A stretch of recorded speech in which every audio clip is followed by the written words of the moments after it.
So, call to order. Guess we can call the meeting to order.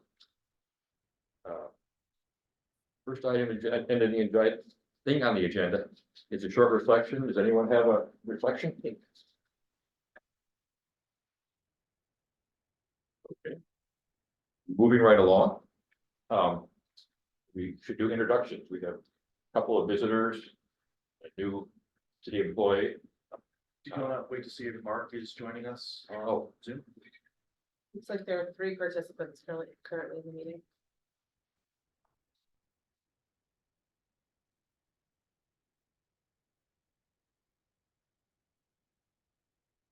oh, okay.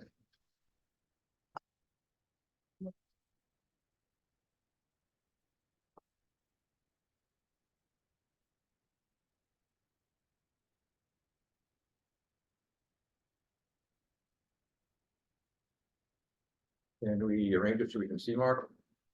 There we go. Okay. Yes.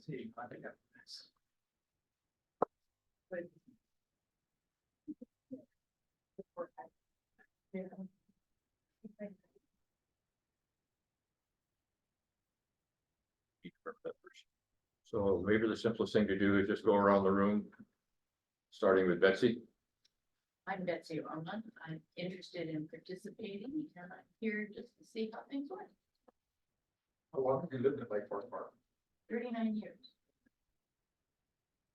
I'm Dick Olmsted, and I am now former board chair. I've been on the board for 5 years, I think. And by way of full disclosure, I met Betsy's husband, Tom, in 1976. We went on a climbing expedition to Alaska together. I'm Mark Phillips. I'm finishing my first year of the tree board. I've lived in Lake Forest Park for 35 years. I'm John Brew. I'm with the Stewardship Foundation. And I've lived in Lake Forest Park 35 years. I'm a youngster. I've only been here 28 years. Stacy Spain. I just joined the tree board this year. Haven't been on very long. And I've only lived in Lake Forest Park for 5 years, going on 6. I'm Doug Sprugel. I'm chairman of the tree board, chairperson of the tree board, chair. I've lived in Lake Forest Park for just under 9 years.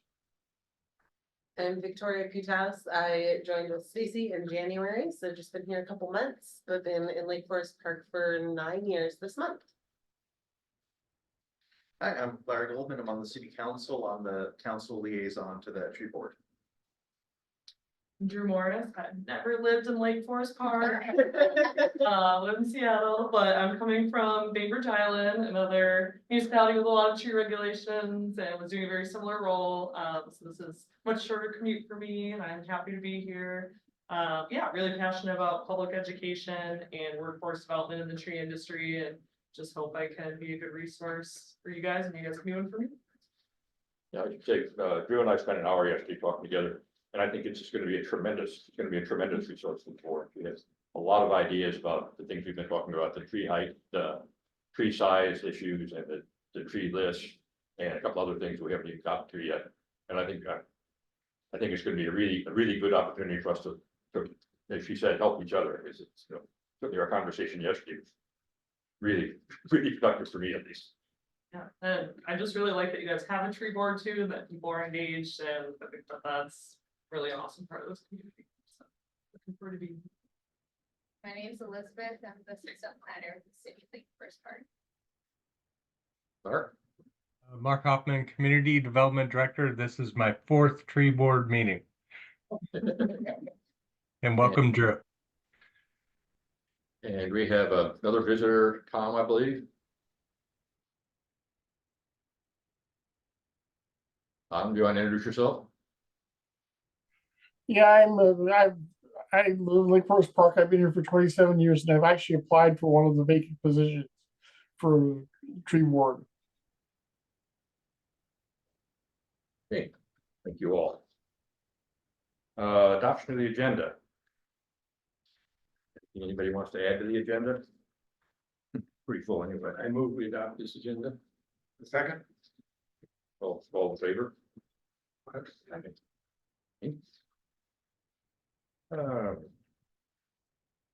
March minutes. Anybody have any corrections to the minutes? I read the minutes. I didn't find any corrections, so I move that we adopt those minutes. No, second. Go for it. Favor? Okay, public comments.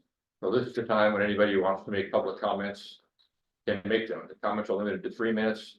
And they should be on subjects we're actually talking about tonight on issues that are on the agenda. John, do you want to say anything? No, I would say thank you to the tree board for all the good work. You do. Honest, that's all I have to say. And Tom, did you have something you wanted to say as a public comment? No, thank you. All right, moving right along. Communication, never understood what this is, but are there any communications? Well, I might note that, I attended the city council meeting last Thursday night to, present the 2023 annual report and the 2024 work plan. I gave an overview of both and answered a few questions from the council. They expressed their appreciation to the work we've done, and that was our duty to the council in that regard for this year. It was a picture I've been listening to. You weren't going to get around to all the work we did on the right of way things. Well, no, I didn't go into details on a lot of that. Okay, any other communications? All right, moving on to old business. The first thing on the agenda is the changes to the general tree list. I think at this point, this is just kind of a quick check-in on this. I want to make sure that we are all agreed where we go next. And point out a couple of problems that have come up that we will have to deal with sometime later in the year. As most of you know, based on a couple of stimuli, we decided to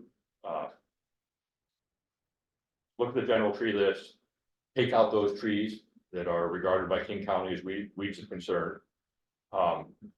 And also invasive species. Possibly, decided to create another list of prohibited trees.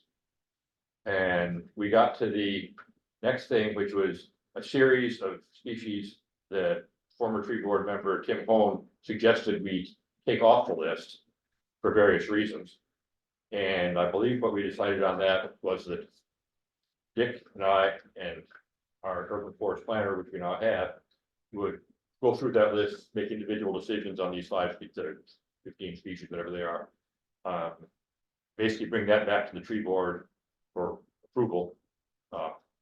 Once we've had a chance to do it. And again, there's something Drew and I talked about. And she has some suggestions for things that aren't on Dick's lists that are, Tim's list. That, and some of the ones that are on the list are maybe as bad as he thought they were. So anyway, the 3 of us should get together sometime and Mark, if you want to be involved with that too, and you've been involved with the tree board a long time. Yeah. I would be interested in what Drew's reflection is on this. Fresh arborist guys. I mentioned it last time. I know you were trying to teach me Latin. No, I haven't changed. I haven't updated this thing. I would appreciate at some point having the common names in there. I think it would light up some things for me. When we have Which? Especially, I guess, So the common name, oh, okay, I thought that they were in parentheses, but that's not. that's the problem. Is the parentheses that we're just yeah, so we should find a time for the 4 of us to get together either in person or by Zoom. Go through the list and see what changes we want to make. However, making changes, I looked through the city municipal code and found that first, it's not 100% clear to me from the code who can make changes. We've interpreted that we can make changes and just post them, and I think that's largely true. And I've asked Mark about it. He may have a comment after I finish. But it turns out that in the last revisions, the ones we made last summer about the right of way,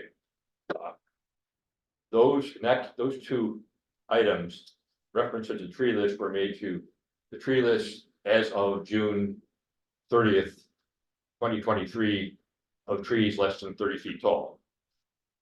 I thought we had gotten that out of the draft ordinance, but something like that. I thought we got something like that out of the draft ordinance, but it got back in. I don't think this is a good thing. Tree board, the tree list needs to be something we can change when we need to. Drew has already pointed out several species we really shouldn't be planting because they have pests that are either already here or are going to be here well within the lifespan of any trees that are being planted now. Plus, we have climate change issues. Trees that may have been well adapted, and this list was put together, may not even be now, and they certainly won't be in. Some of them certainly won't be in 10 or 15 years. So we need the flexibility to change that. So I'm hoping at some point, really, we're going to propose a fair number of changes to the municipal code during this year. I'm hoping one of them can be to say something to the effect of the code, the tree list in effect at the time that application was submitted. Something to get us away from having to maintain a historical list for rights of way and a modern list for every other kind of tree planting. Mark, do you have a comment on that? You said you looked into it a little bit. Yeah, I found the adopting ordinance for the list that you mentioned. It's ordinance 1277, cites it specifically and includes it as a specific attachment. Does not include any words such sometimes that we see, such as may be amended from time to time or anything like that. Then the legal issue, they are kind of ambiguous in the sense that some could see them as development regulations and some can see them as a recommendation. The city attorney feels that they're development regulations and applied to private property. So as such, those two issues mean that an amendment would need a new ordinance, public hearing, and city council action. So that doesn't go to the question of should we change the list or should you have flexibility? Certainly, but that's the process, and then it becomes a staff time amongst all the other items: comprehensive plan, climate action plan, climate element, grants, and so forth. I know that we have 2, 3, or 4 obligations coming for development code updates. So I have faith that if the tree board were to work on changes, get a draft ordinance and a new tree list, we could fit it in with a cleanup or with middle housing, or the implementing development regulations for the periodic update, or most certainly by next year for the climate element and action items. I would like to see if we can't just change the things so we don't have to keep going back to the council with 2 readings and everything every time we want to add a new tree to the list. That's just too clumsy. Yeah, So and we can that's where talk that second issue comes into play. If they weren't development regulations requiring a public hearing and so forth to be changed under GMA, then it would just be a simple matter of updating the list, adopting it by reference, and saying as may be amended, right? And then it and that would be the way to do our it. CIP. But that second issue about being development regulations, from the city attorney's perspective, would mean that each time it's amended, it needs to go back. But we could explore it, and the key right now is that now that Drew's on board, the tree board can continue work towards a draft ordinance that contains any number of things that you're interested in council considering. One related issue is that we would like to develop a proscribed list that would not be, of trees that would not be permissible to use in a tree replacement. And interestingly, as I was reading through the code says we have such a list. Oh, I have never seen one. No, but the code says we have one. So that will be catch up. Yeah. When we produce that list, that will be a catch up process. You know, I know we've talked about that. The idea of an absolute prohibition on certain trees, I think will get us into trouble. I think just as replacement trees in a permit, not as a prohibition for any land homeowner. Right. And the part of the replacement process specifically. Yeah. Yeah. Well, maybe that would soften it somewhat, but. That's what the tree list is about. Right. We It's about can't, replacement trees. Yeah, but America is about doing, freedom, ideas about personal freedom, and what you want to have in your yard, you gotta do what you have in your yard. Stuff like have it in your So yard. I think I think that would be an issue for the lawyers our attorneys to think about with us too. But I mean, we're essentially already there by saying that these are the trees you have to choose from the tree list. Right. If it's a replacement tree, you need to choose from this. right. So but I just think making it extra clear that these are ones we really don't want you to choose. I think there's always a little wiggle room in that process. Yeah. For the arborist to play a role and mitigate. Somebody Yeah. who really wants this tree and. You can also, instead of saying like banned, which is kind of a hard word, saying like trees of concern. Or some other type of language, I don't know, is potentially possible. Yeah, how strongly can you discourage that and with the arborist support that? Yeah, and I mean, if you're using like best science and industry supported standards, and a lot of these things are already on the county's radar and, the state forestry stuff for EAB, like there's kind of. I think no way to really argue with it if you're backed up by all of those bodies as well. And again, we're not telling people like what they can plant. We're just telling what they can't use as a replacement, which is really a little bit different. Part of the reason, I think I was the one that brought up the proscribed list initially a couple of years ago. Part of it then was that my hope was that we could simply get away from having a required replacement tree list. And we raised that issue with the city lawyers, was told that, oh no, they want to have an explicit list, a required list. As a botanist, my point is that if we wanted to have a list of perfectly good trees that you could use as replacement trees in Lake Forest Park, it would be a book 1.5 inches thick, because there are literally thousands of trees in the world that could be good replacement trees. I think our response to that last time around was that we wanted to get some language, at least onto the list, saying that, you can pick any tree you want to, except trees on the prescribed list. As long as you tell the arborist how big the tree is going to be and where you got that information.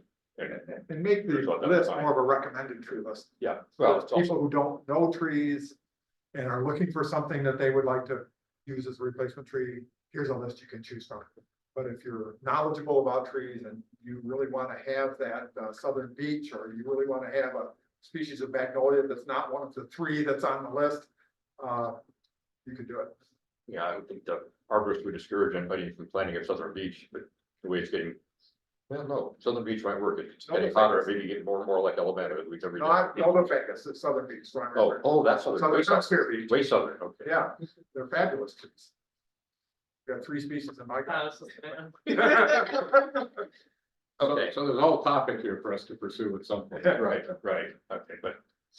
I think And we're probably along talking, with other thoughts, as Mark was saying, that we might want to compile if we have to, if some of them will undoubtedly need council approval. oh, yeah, no, and I think we've been talking all along about setting a package of amendments to council in the. Basically, when the comprehensive plan is died down. We have a whole bunch of things, there's things in the tree list that I don't think make sense and that should be changed, and. Drew has looked at it, she doesn't think it makes sense, and she thinks need to be added, so we'll have quite a pile of things to add, I think. And we can get the change, hopefully we can get the change in.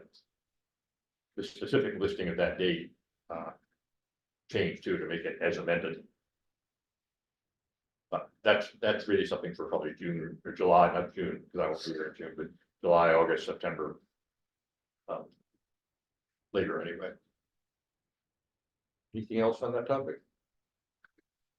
I'll say I've been handling the permits for a little bit. There is like concerns from residents where they do ask, which trees should I not plant? Which trees should I plant? Just because they're not that knowledgeable when going through the tree permit process. So I think the list would be very helpful for residents. No, I think probably 95 to 99% of people will work mainly from that list, just because it's there and it says, okay, this tree is this big. And it's all pretty good to me. And for the 1% that really wants something different. Yeah, that's perfectly legitimate as long as they just explain how big it is and justify it. From a community perspective, and knowing that I did not plant something wisely, nature planted it, but it's lifting the curb, disrupting the pavement. If the guidelines can include street friendly, it would be useful to people who are looking at replacement and what's there. Yeah, there is on the tree list, there's a little comment section. And trees are notoriously unstreet friendly. Which, that could be noted, yeah, it shouldn't be planted near pavement. I mean, Lombardy poplar, I think, is rather nasty that way. My experience of the replacement process for permitting was I had to submit a diagram of the space of the yard indicating where the replacement would be planted. And I assume that's something that the person approving would have flagged, like, yeah, you can't plant that next to your sidewalk in a, 2-foot space. But yeah, I feel like most things will pop a root up if you plant it too close. But there, Just to keep in the back of everything underlined, this is going to have canvas roots that are disruptive to, it's getting pretty close to a water line. So it does have long-term implications for the infrastructure of the city. I think the arborist has to sort of. Minor tree replacement, taking down and replacing a single tree, I think it's pretty much done by Elizabeth. Maybe I'm wrong, but I think if there's no complications, I want to take down one tree, I want to replace it with this tree, which is on the tree list, and it's bigger than the area being taken out. I'm guessing you pretty much do those routinely without too much ball. But I think the ones in the right of way, planting strips or any other right area, I think those have to be checked off by the arborists. They shouldn't just go through without some, to say professional checking on the species, is yeah. Major permits and then like development are definitely overlooked by. Yeah. Other. Well, we have a special section in the regulations for the right of way, because I may have mentioned I think last year somebody cut down a tree in the right of way. And the neighborhood said they can't do that, and they looked at the city code and they said, oh, well, nothing says they can. So when they were also worrying about the big right of way issue for Sound Transit, they tried to fix the little right of way issue that there were really nothing describing what the rules were for the right of way. But I hope we put in there that the arborist would need to approve the trees. It really makes sense. It made much more so than something in somebody's backyard. Oh, yeah. We really don't want them planting ginkgos there and putting ginkgo fruits everywhere. Yeah, if I could, I'd have to check officially, but I'm pretty sure when we were passing the right of way ordinance, we had separate pathways for minor and major. We wrote the right of way ordinance to kind of parallel our current minor tree permit, major tree permit. That it may not include a specific approval from the arborist, but the assistant planner though, and make sure that anything is in the right of way gets checked for suitability. It really is a much more sensitive area. I speak as someone who just spent $700, $900 having the sidewalk in front of my house patched because a tree right next to the sidewalk had up about that far. So, I am aware of the problem. I am certain. Okay, anything else? Arbor Day. Question. I think we talked about wanting to record the session. So the only thing I have available is the phone. So if someone else has a more professional way to record it, I'm open to having that person record it. Otherwise, it will be my husband and his cell phone. They do a pretty darn good job. I agree, but I just wanted to put it out there in case someone would have an objection to you doing it that way. But you can still mount it on a tripod, right? So you get it to be stable. We do not have a tripod, but I think he could probably position it on a car hood. He has like a mini sort of like gorilla. Have you guys seen those gorilla tripods? The ones that you can, are infinitely adjustable. Yeah. I can make a tripod. I mean, it wouldn't hold a camera, but if you've got somebody to attach it to the tripod. Yeah, let me, yeah, I'll figure it out. We'll make sure we have a tripod, of some sort. I do know somebody, who reports community type things. I could certainly check with him. If he'd like me to do that. Yeah, that would be great. We'll use my husband as a second option. I have a video setup on a decent camera, with not a phone. Tripod, so to bring that as well. You're putting a cover? I am. Excellent, excellent, great. Absolutely. Great. Like, we could have 2 or 3 camera angles. Yeah. I Are mean, you kidding me? Ivy removal? exactly. I feel like we have John involved and. If you're ready to do it, John, why don't we just go with you? I agree, yeah. I'm Do you have happy to do it. do you have somebody who can stand behind it? Cause you'll, presumably you might be involved. My son won't. What, I will say, once it's going, unless something bad happens, Yeah. it'll just run. Okay, It's kind of why. I can have my husband, It's an Olympus camera. perfect.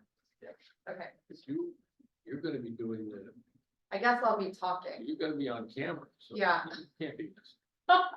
So that goes to my next question. That's great, John. Let's just confirm you. If you have any conflict or anything, just let us No, know. it's on my. Okay, my next question is there holly at this location and do we want to address the holly issue as well? I don't think there's any holly there. Probably not. Or not that stood out in my mind. Okay. But- If we find it, we might do a sideshow, but. Okay, third question is, we're gonna do a work party after the demonstration. How are we dealing with the pulled ivy from the work party, sort of as a cleanup effort afterwards? Well, I talked to Scott Walker, who's the public works superintendent. He called because we put in a permit application, so he called to see what he needs.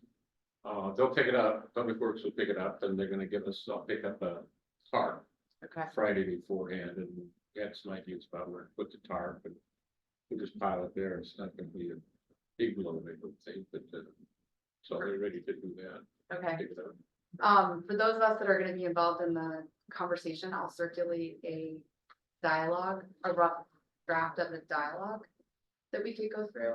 I don't think it has to be confirmed by the whole board, right? I'll just send that over to you and we can figure out Oh, okay. how we wanna talk. Well, you need to. Not Dick, because Dick won't be there. I mean, you. But we were gonna do something for a pre-release, announcement about this, right? You and I were going to draft something. That was after, it was gonna be a wrap up, remember? It was all the pointers and things, and we were gonna submit it with the recording Okay, for the website. At least I think that's what we decided. no, I think that works. Okay, I had on my list an Ivy fact sheet. Is that what you're talking about? yes, and we decided last Piece of meeting, paper that would kind of summarize the issue and. oh, to disposal. circulate You during. could prepare something like that, circulate at the time for people who Yeah. visit, and then have it be ready to go on the website along with the video. So you guys are gonna cover that too, you just take that on. Okay. No problem. I had some other, do that. That's it, that's all I had, yeah. Is there need for a session leader, right, in addition to you as a demonstrator, or you just do that? You gather people together, say we're gonna get started. Yeah. Come on over here. I have my brief idea is a quick welcome and introduction of the tree board members that are there. Perfect.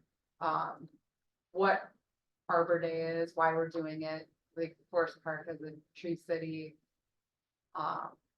And then, what we're there to do, how harmful ivy is. And then I'll go back and forth with you, Mark, and I might bring Dick into the conversation over email, or maybe we can talk about it here. The 3 major ways of getting rid of ivy are pulling it from the root. Like kind of covering it with sort of a cardboard or a plastic so the light can't get to it, leaving it for a season, not recommended. And then poison, right? So are there alternative ways we want to talk about during this demonstration? Anyone? Flame. Yeah, I forgot. Flame. Yeah, I mean, I guess some people burn it, but there's risk there. The rhinos can move laterally so far, so fast that I can't believe that covering it really is effective. Yeah, there's someone actually on, I don't know if you guys have seen it, on, I can't even remember the street. Is there another roundhouse that sold recently? It was not recently, maybe 2 years ago. I think someone moved into, it's a kind of a circular home it's a brown circular home.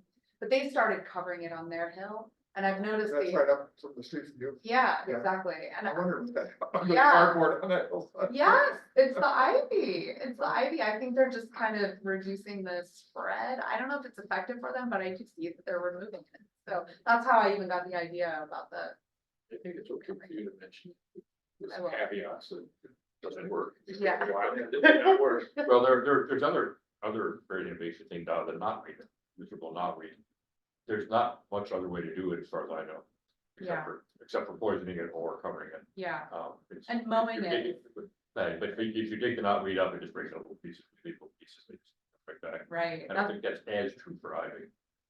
yeah, well, ivy can reroot, right, the Yeah. pieces will reroot. Yeah, I suppose it Cut can. it. I tried to get rid of knotweed. Yeah, I find it freaking out. terrible. If we cover those 3, 4 ways. Any other concerns?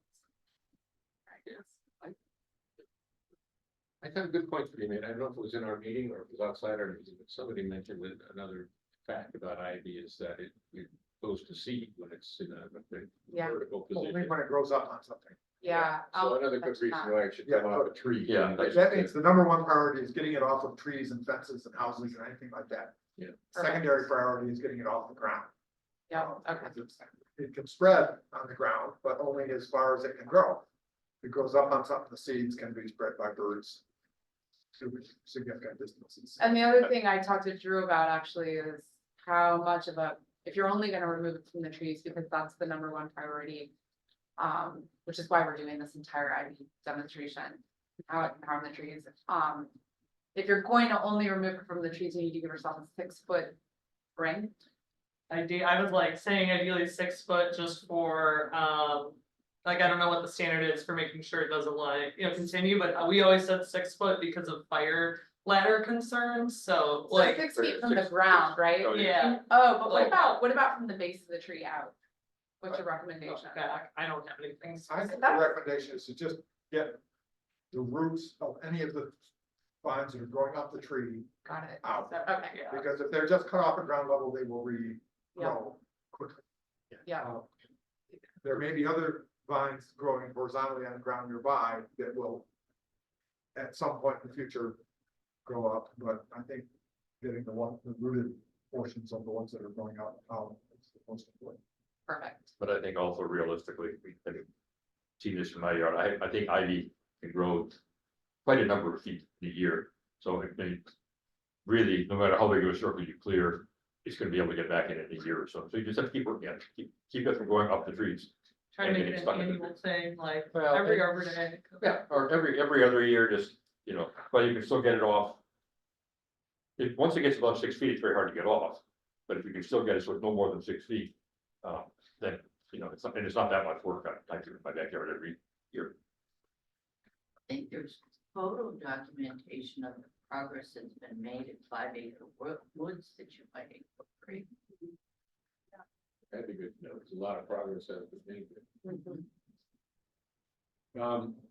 There's a little subject on that. The materials, publicity materials look really good. I saw them in, where did I see it? City newsletter. Saw them in my Rotary Club newsletter. I don't know how they got in there. But- Glad they're getting around. And I don't know if they went to the shoreline area news. I don't know. So I guess my question is there any additional publicity, leaving a repeat of that flyer? Anything that, I think anything you could change that. Yeah, I got in a couple of edits that have been sent to me, so hopefully the most recent version is the one that got sent around. Could you submit it for additional publication? I submitted it to Elizabeth, she took it from there. So, Arbor Day. yeah, I think it didn't make it, we did have it go out on the newsletter, newsflash and the, social media, but it was the earlier draft. no problem. So we could do that again a week before, use a news flash. What is it? I think we can do the newsflash and social media post, but newsletter, I think it's monthly or quarterly. But the newsflash and I can talk to Joanne about the newsflash and another social media post. Before you get that, Victoria? I've never talked to Joanne. I would love to talk to Joanne. Yeah. Um, I can. Or I talk can to- talk through you, whichever Yeah. is easiest or better for her. Yeah, I can talk to her in the access. Great. Yeah, if there's anything she needs or she needs any different content, I'm happy to provide it. I was gonna say, can we get something for the Stewardship Foundation newsletter? Absolutely. Get your email and website. Yeah. Elizabeth, do you want to send that to stewardship or do you want me to? Yeah, I have your email. Yeah. Do you want, so we have a like 1-page flyer with info about the Arbor Day event, and then we also have a press release that has more details. So we'll get both. Kim will probably edit it, put it in. So That's what the goal of the press release is, all the information you could possibly want, and then you take whatever you need to that would post be wherever. awesome. Great. Thank you, Victoria. I think we're gonna need a sign-in sheet. I can make Like, one of create a those. simple sign-in sheet, just probably needs to be name, email address. And somebody's got a sandwich board that we can put a sign in. Oh, I for. do. Is that I correct? do have, yeah. So I can do with just like an 11 by 17 size Ivy Arbor Day removal. event, ivy removal here work for you. We've got the banner that we had at the Green Fair too, that we could hang on the fence there, that'll say Arbor Day, but so maybe the A-frame can say Ivy removal. Yep. Something, that'd be great, that'd be wonderful. I'll make it both a sign-in sheet and just a couple copies of an 11 by 17 event here. So, I kept all those materials, Elizabeth, from the Green Fair. Okay. The brochures. And so I'll just bring those along, those will be there. Do we need a table or anything? Yeah, I was gonna bring a table. And I will arrange for a tent. I've got a folding table as well too. Okay, that's what my. Bring it up either way. So, I think we should have a tent ready to go, just to put on the table, probably, that's some materials. Can we If talk, it's a nice day, we won't need it. we talked about coffee Yes. and I was gonna plan to get coffee, like somebody else would like to do. I was gonna ask Starbucks. If they distributed, or if not, I'd pay for it.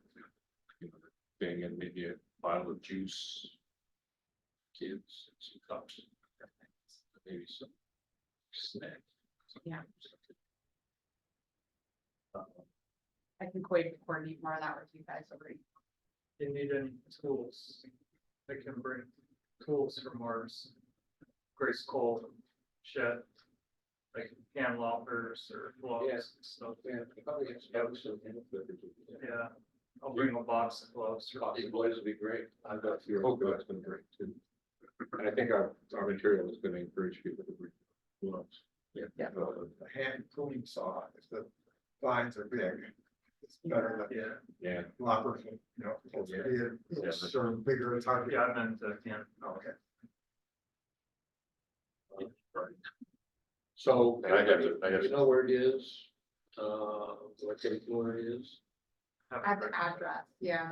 I haven't driven by. I'm gonna go drive by and sort of get the lay of the land. I thought I'd take a tent, if we need a tent and the table up there, probably around 10 o'clock and start putting it. Okay, so some of us get there. Plan to be there. Should start setting up. Yep. Perfect, that all sounds good. I just wanted to clarify, so which of the ivy removal methods will you be demonstrating? Hand removal. Yeah. Right. Which is the most effective, the preferred way. We'll Both give- environmentally most Yeah. appropriate and probably the most effective to the long term.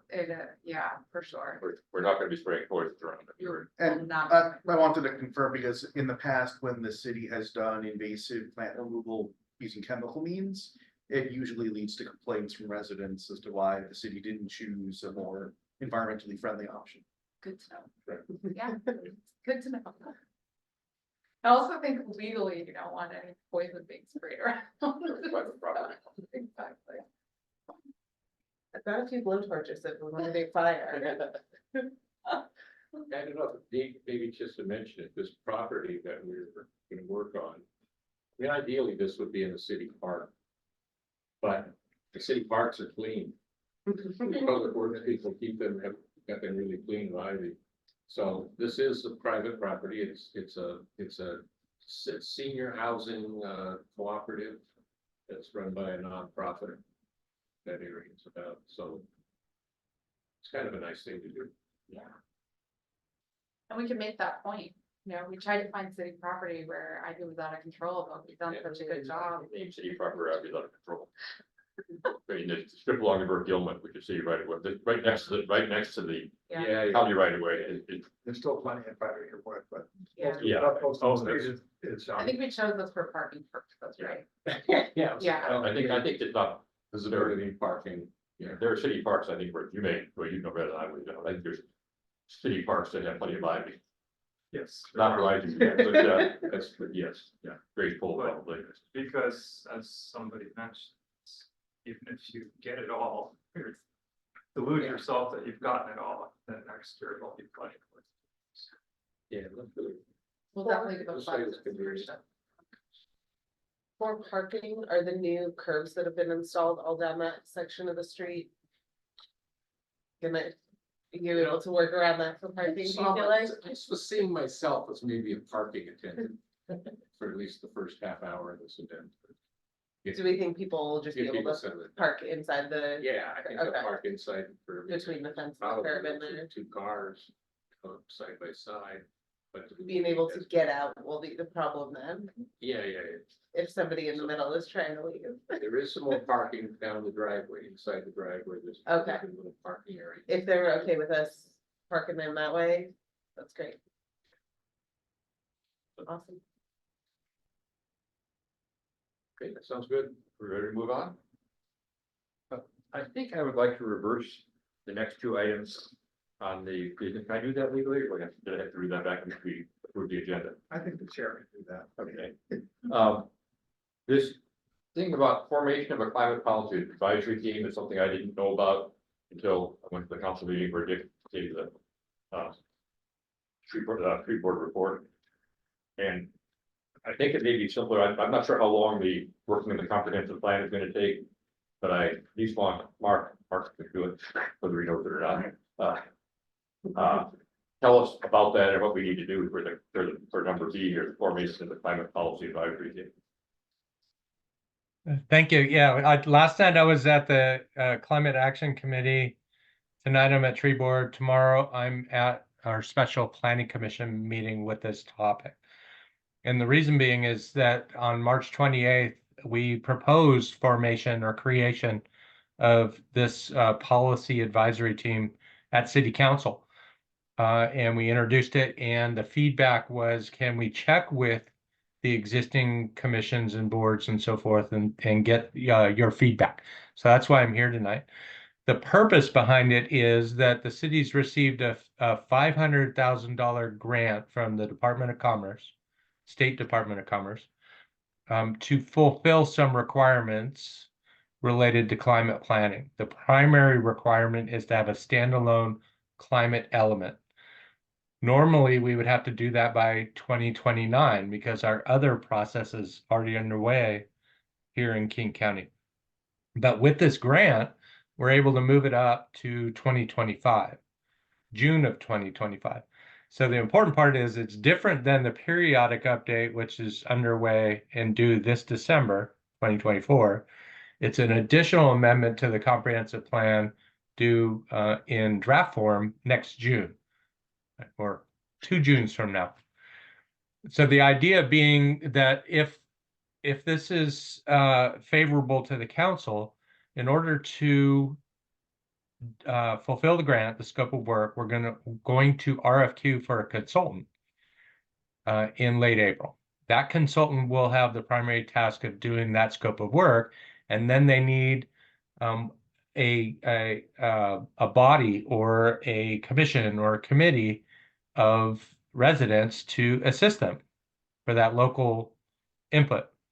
The planning commission needs to be part of that because they play the role of the comp plan amendment. They have to be in there. But instead of giving the whole burden to them, the thought was, let's share it with the Climate Action Committee and the Tree Board because you're well versed in those topics. you have that expertise, and in so doing, the tree board, the planning commission, and the CAC can continue with their regular work. It wouldn't compete with their regular work. And so the formation of this team does add an element of more volunteer time, another body to administer and so forth, but they can each report back to their larger group, and we can get through to the deadline, work with the community by next June and accomplish what we need. So at CAC last night, they have a climate action plan, which is different than the comp plan, but they have that expertise, and some of that involves trees.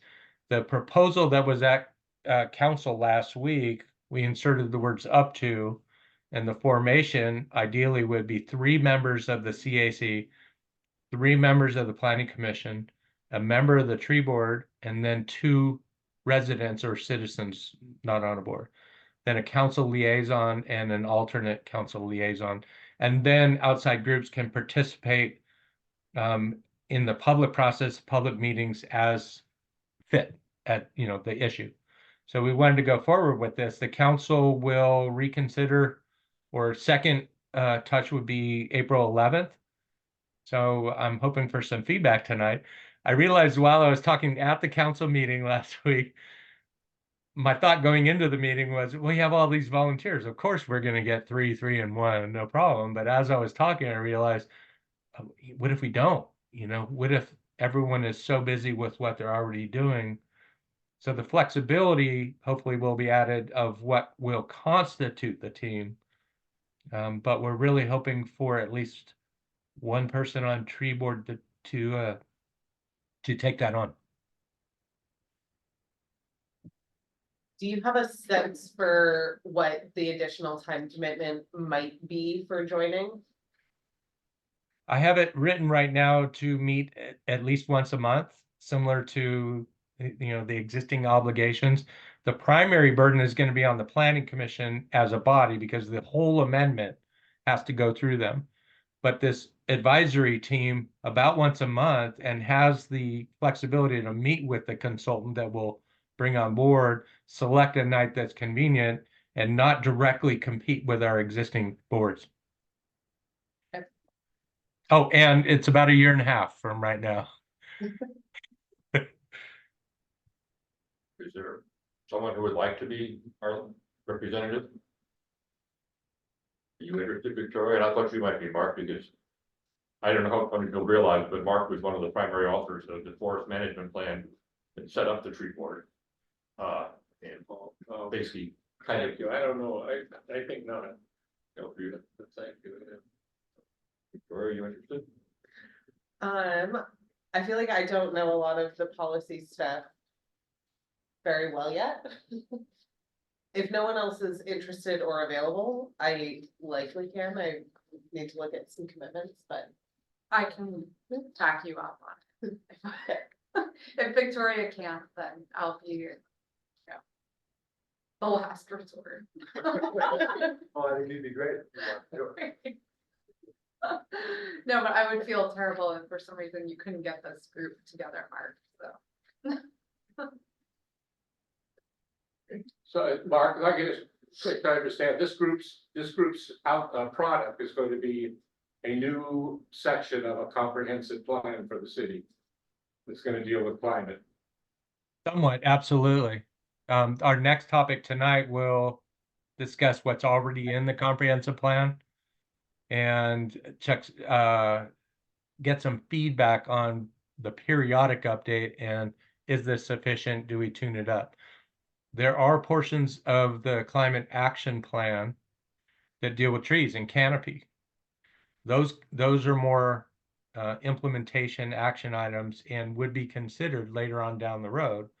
So it's an opportunity for somebody with an interest or specialty in trees to be part of that as they weigh the climate action plan implementation and so forth, and speak to trees specifically. The CAC just got through that process on the climate action plan, are well versed on that, and the planning commission, long-term residents, well versed on policy and comp plans. So collectively, plus whoever would participate from the community, would be a very highly educated, talented, expertise group. I would hate to leave trees out, but in our next conversation, we'll start to get at how far we have to go in your opinion. Yeah, I'm just hoping to give the city council's perspective on this task force. So the city council's goal is to get this climate chapter of the comp plan done by next year. And the city council has effectively two options, which Mark summarized. Option one is to basically add it as an item to everyone's work plan.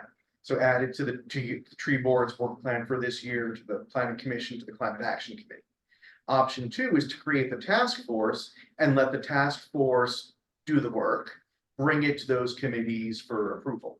And so what the city council would like to hear from you tonight is, which of those options do you prefer? Do you prefer to just sort of add it to your work plan in this body?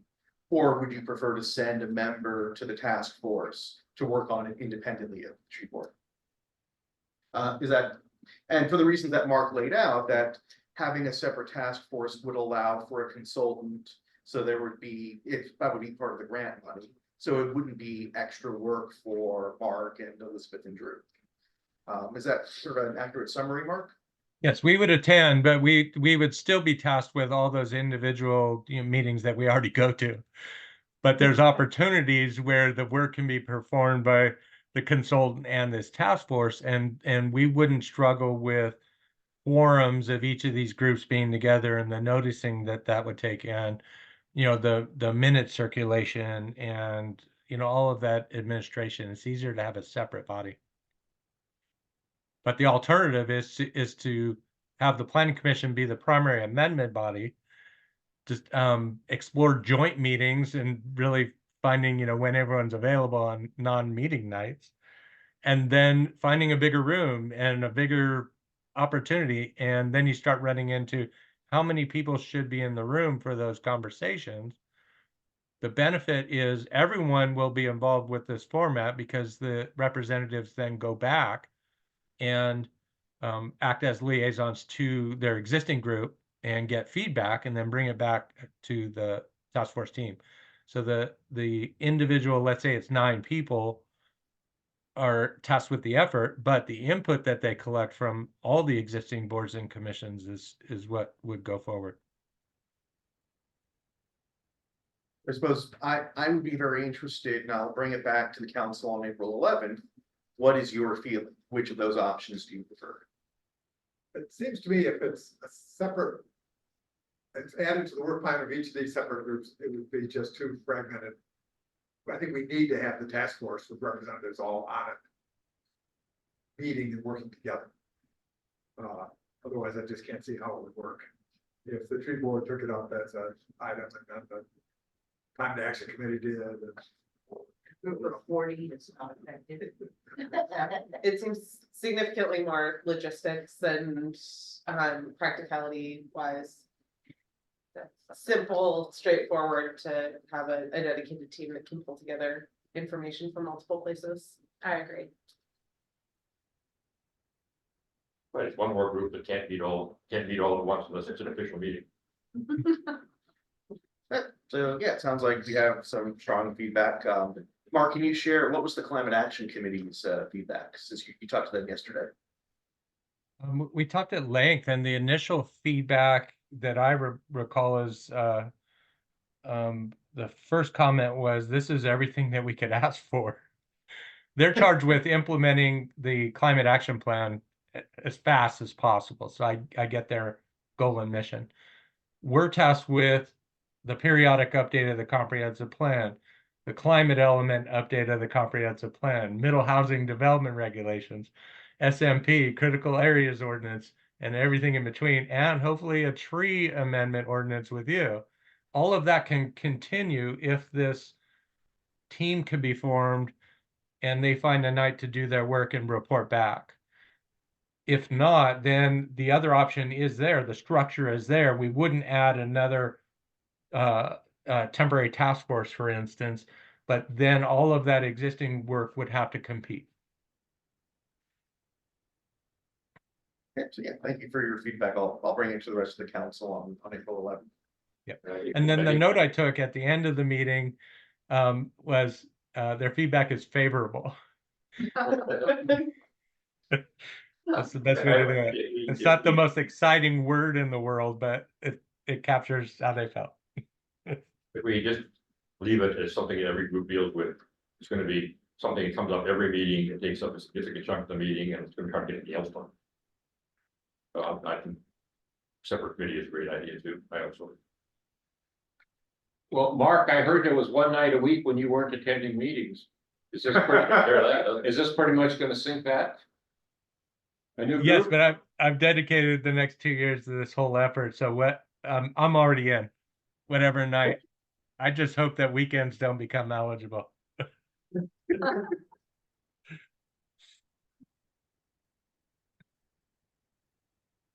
Plan.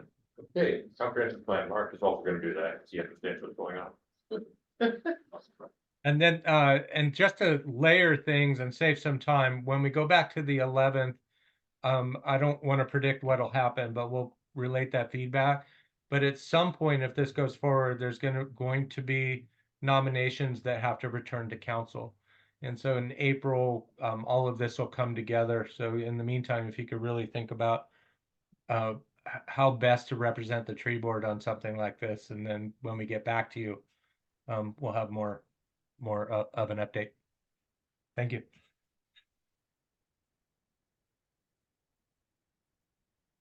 Should I dive into 9B? Plan B, yeah, the other item. Okay, now we can get a little more focused. This year, the existing comprehensive plan has to be updated. The Planning Commission has it until about June, makes a recommendation after a public hearing, updates the existing elements in volume 1 and all the background analysis in volume 2. That is due by December 2024. That's also partially grant funded. SCJ Alliance is doing that. We had a question in a prior tree board meeting about what's in the comp plan already related to trees.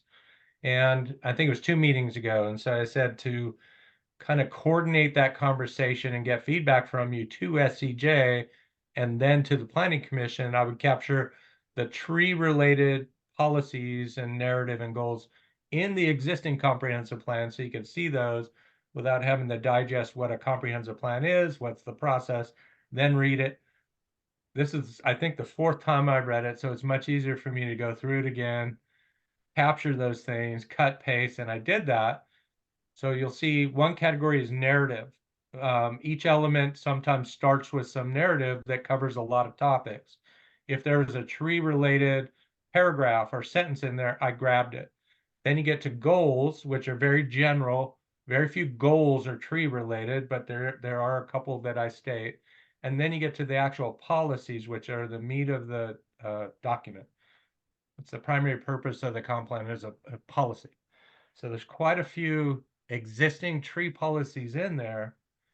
The plan going forward is to update those as you see they may need. The opportunity is to get them in the periodic update of the comp plan. So starting tonight, if there was some feedback about this is missing, this is old and needs to come out, this is good but needs to be reworded, now you have the material to kind of start that discussion as a tree board. We're open to entertain any new policies and so forth without expanding the document so much that it becomes unreadable. So it may be a scenario where you say, trees are adequately supported by existing policy. Here's some cleanup, here's some additions. Then as we dive into the next effort, climate element and climate implementation, that climate action plan and specifics to tree canopy, analysis of thermal impacts, existing assets the city has, the tree canopy, those may be better suited for that specific analysis and new policy. And we have through June 2025 for that. So it's 2 levels. Right now it's periodic update. You have the existing language from the comp plan before you.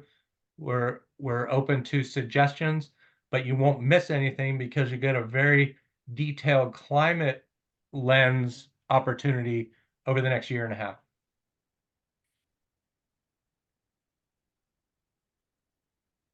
I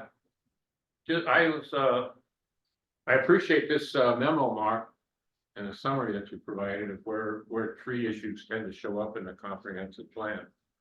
I get my sense is that the comp plan wears pretty well regarding trees. The language at the level that it's intended to talk, to address trees. I think it does pretty well.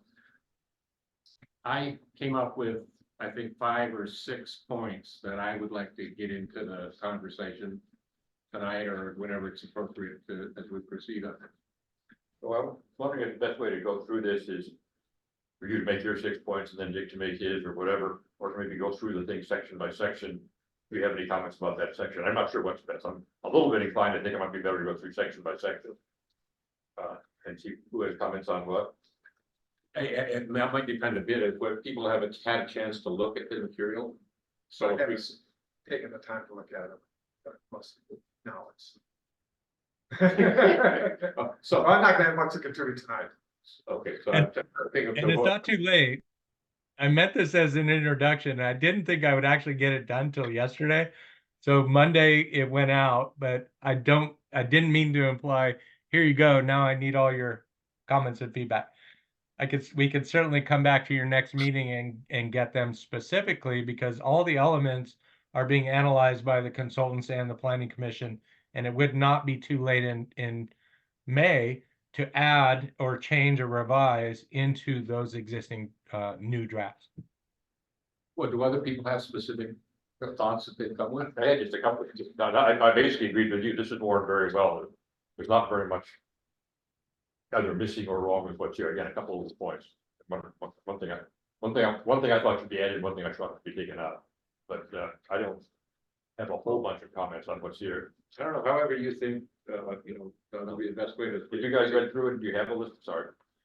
From the city council, when we're doing a complex code update, whether it was the tree code, town center, ADUs, our general approach was to go section by section, and that way we can have let's talk about land use, let's talk about this, let's talk about that. And if some of you haven't seen it yet, then maybe this would be an opportunity for Mark to introduce, okay, here's a broad summary of what's in the land use element. Here's a broad summary of what's in the Prost element. And that would serve this meeting. And then at the next meeting, go section by section in more in depth. But that's how the city council would approach a complex code update. It sounds okay to me, especially if we have the luxury of a second meeting where we could be more specific. I suppose that's a question for Mark. Would that timing work? Is there time to have in the May tree board meeting, give the more substantive feedback and then get that to the planning commission? There is time. They will accept it in May, and the benefit I would see is a general understanding today, and then wordsmithing and specifics in the next meeting. Oh. Wordsmithing is often the hardest part. Hmm? Finding the exact words to. Oh, Yes. yeah, Yeah. yeah, that's all I had. One point I wanted to add is that something should be said about, and that's really not. Eventually, that's not what you want, is it? Well, I'll take yeah. whatever comments, but if they're general, then based on our overlapping time deadlines and so forth, whatever's open-ended and suggested, they will work with staff and everyone involved and the planning commission and create words that work for them. So the more specific you are as a board, that helps them in that process. Well, maybe we should just start going through the things for those people who've read it. I've looked at it, and are there any is there any comments on the introduction material?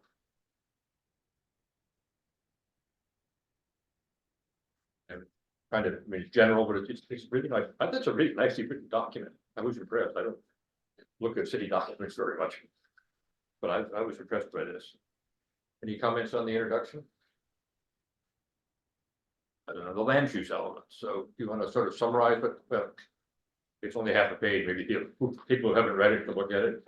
Yes, land use element deals with the built environment and how it exists within the natural environment, but it's at the policy level. So it's not zoning and development regulations, but those things are based on these policies. So at the policy level, supporting preservation of canopy, trees, buffers, things that need to survive past development and through time would be important. That all the policies in here guide development in the city.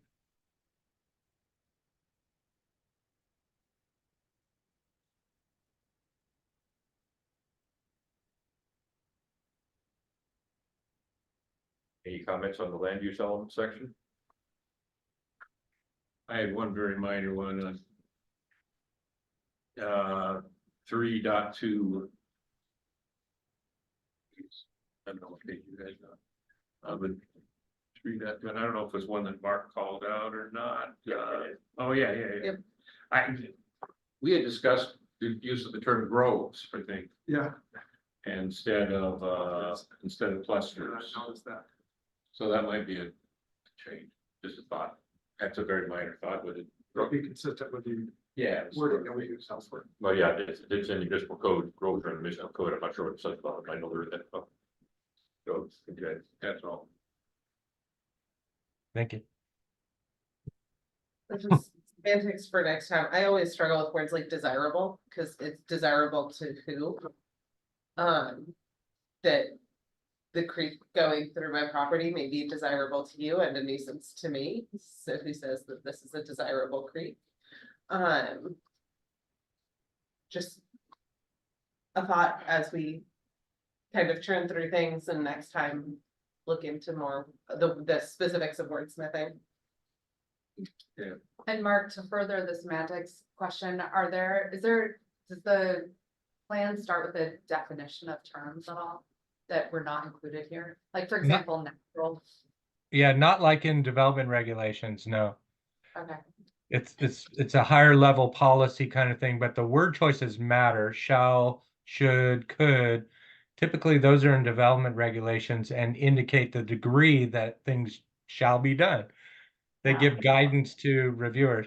This is more broader and a reasonable person, broad community look, not a particular property owner or interest, but the community and the community's vision. So it's meant to be inclusive, but capture that local character, local feel, and what's important to the collective body. you called our attention, or you called our attention to the specific wording of this LU 3.2. Is a slope a desirable feature? I was just gonna say critical areas isn't mentioned in name at all in this land use section. And, having like a separate kind of regulation and stuff for critical areas, which would include slopes, could be a nice way to incorporate Yeah, that. that might work, because the slope itself is not a particularly desirable feature. It's just a feature that's got to be protected. So it's, Yeah. I mean, a water course. And they are in there. When I picked these out, I had a tree lens on. Okay. And there are plenty that talk about preservation of slopes, critical areas, Okay. riparian streams, and so forth. Those are not listed here. Okay. In that same sentence, it says preserve existing desirable. If we want, we could just delete that word, really, probably. Existing site features. I think we could strengthen that by saying something like preserve or enhance existing features. I mean, there's no reason why we can't aim for something higher than the preservation of what already exists.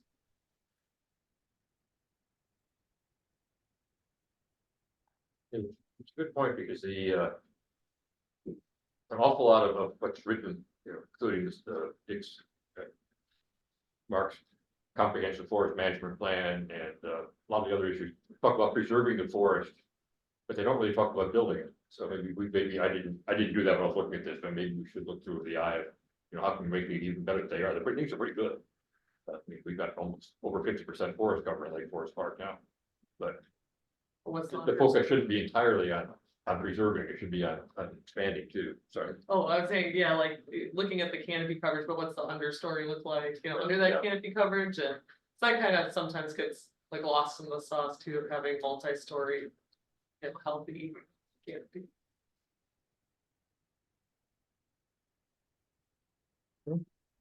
Is that a collective add or enhance? Yeah, I like that. I have that in the notes, thanks. Anything else on land use or move on to environmental quality?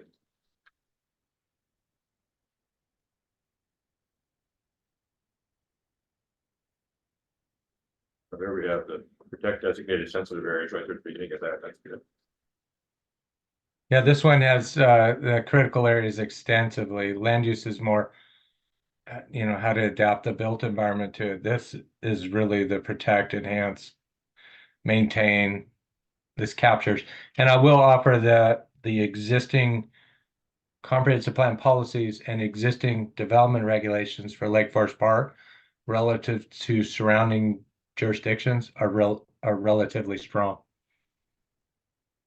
So you're starting from a pretty high level already. Yeah.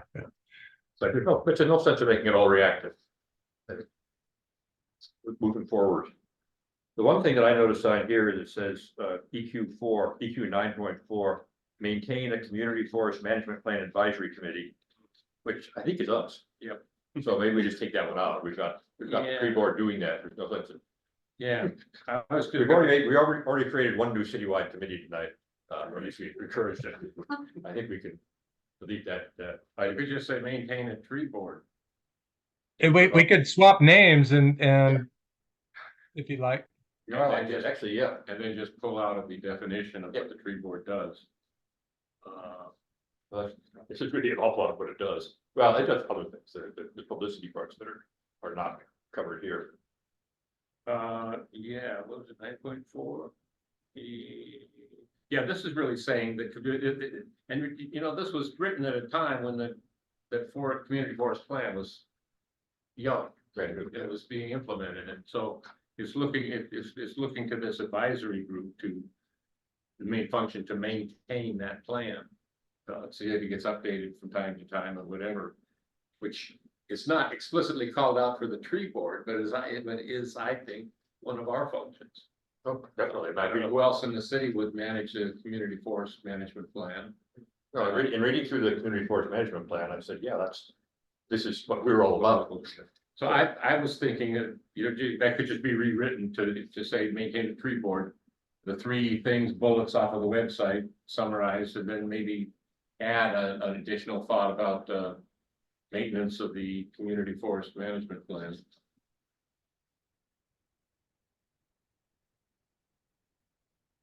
One, two, about that 9.2, I had a similar question of if that's a body of work that is happening somewhere. Again, I'm fairly new to this whole process and body of work, so I'm not sure if it's something that's happening either within your department, Mark, or has happened within the tree board scope of work. But it seems very tied into multiple points of what the tree board is tasked with. Yeah, it's the whole reaction to sound transit is that. I mean, an awful lot of the trees that sound transit plants are gonna go on public land. Hopefully we'll get a lot of them into people's yards, but I'm guessing that public land is gonna get a lot of it, so that's. I don't know exactly the wording here is suitable for a post sound transit world, but the idea we spend a good part of the last year on one way or another. And at the policy level, I see this as a tree board effort. The permitting, the reviews and development regulations are all in place and done by the existing departments. So at the policy level, if this mirrors something the tree board is already doing, or the language can be changed, or something that is perfectly worded that you wish to do, we could leave it in there. You know, I think in my experience, there's a comprehensive plan, which is, you know, fairly limited too, but that there's a lot of aspirational language in a comprehensive plan. It's stuff we'd like to be doing. maybe doing to some degree, and in some cases have specific people responsible or agencies, groups doing it. But it's a statement of what we would like to be about and what we think the city should be doing. And at that point too, I would bet that Scott Walker and Jeff Perigo and in Public Works, look at our parks from time to time with the idea of what needs to be maintained here, which trees are having trouble. Which just kind of falls under that 9.2 in a sense of maintaining and. But the planting and inventory. And that's, There's probably not a systematic inventory somewhere, but. that's, yeah, my impression from reading it was like these things, it feels like are happening in pockets, but in terms of like developing a coordinated program for planting, inventory and management. Right. That as a like single coordinated program with a single point of accountability to oversee it, I haven't run across, and I was curious if it exists somewhere. Or if it's something that we want to keep in here and be working towards, and whether that would fall under our scope, your scope, your scope. In terms of the folks who would be making it into a program and not just a thing that lots of people are talking about. I don't, Drew, you may know the answer to this, Mark, you might know. I don't think we have any idea what trees are growing on city land, do we? Not to my knowledge, I don't think, and usually, a lot of places will do a street tree inventory, and But we so. don't have one yet. Yeah, not that I know, usually it would be handled through Public Works meeting coordination when Arbor, if you have one in a different department like this with planning. They're very valuable. Everyone will say that's one of the first things you wanna know about your trees. It's an inventory, like easy to do in your individual yard, but for the city, like. To make management decisions, especially with new pests coming through and everything, so when Emerald Ash Borer gets here, you wanna know how many ash you have and what that management looks like. And so I would really encourage keeping it in. Yeah. And making it like a primary goal, because that's something that I think is really important to have as a municipality, coming from what everybody else is doing. When 5 Acre Wood was first made a city park, somebody went through and put Yeah. numbered tags on every tree. I didn't note it down. They didn't understand how trees grow, unfortunately, because they were nailed tight to the tree, and most of them have now already been popped off as the trees have grown over the last few years. Yeah, it like, they do more for individual tree labeling and not on it for like street tree, and then more like larger plot assessment stuff for swaths land, but. Yeah. But much of the city of Lake Forest Park doesn't have street trees, right? Because we don't have sidewalks, we don't have a street right of way. There's certain neighborhoods that do, but I'd say the majority of the city does not. There's a right of way everywhere. Well, yeah. I was gonna say, not yeah, city maintained doesn't have- right of yeah. way, like, a curbside area is where there's a curb and a sidewalk and a 3-foot patch of ground between them. Well, in theory, of course, areas like your house, which, the forest just goes right up the road. The first 6 or 8 feet belong to the city. In Right. theory, the city could inventory that, and it might not be a bad thing. Yeah. But it would probably be a lot more useful to start with inventorying places like where I live, where we have a sidewalk. Between the street and the sidewalk. And, because that's where new planting is likely to get done, and if we already have. All sorts of something or other in the city, maybe we don't want to plant any more of it, it's going to remain in the city. Yeah, and as they like improve roads, a lot of times they put more green infrastructure into those with like stormwater management and everything, and those are big opportunities to include more trees. And as they like do those kind of things, and just like thinking about where we can put more city trees. But, and Sound Transit is either going to have to pay probably to put in several hundred more trees. Yeah, it would be nice to know what we already have, if we have them putting it more. Yeah, But and that to puts guide what urgency on species this. too, you're gonna. Yeah, plant- oh, yeah, exactly, yeah. Well, again, the process we're going through is not necessarily to have a plan for each of these, or to have a solution for each of these. No, but it's to state what is desirable for Lake Forest Park from our point of view regarding trees. But if we could make this a more elevated. Right, it's an aspiration. So, it is all that, it is aspirational, but, Yeah. but we should maybe aspire a little harder on this issue, because it's something you can actually do. Street tree inventory is something you can actually do instead of some of these things that are more safe, be careful, hands do this, the other, but to do a street tree inventory is an actual. So is that enough for you, Mark, on that point? Yeah, I like Drew's comment, leaving it in. I liked your comment. This is a comprehensive plan, not a wish list. But comprehensive means it can be pretty broad, and so aspirational works.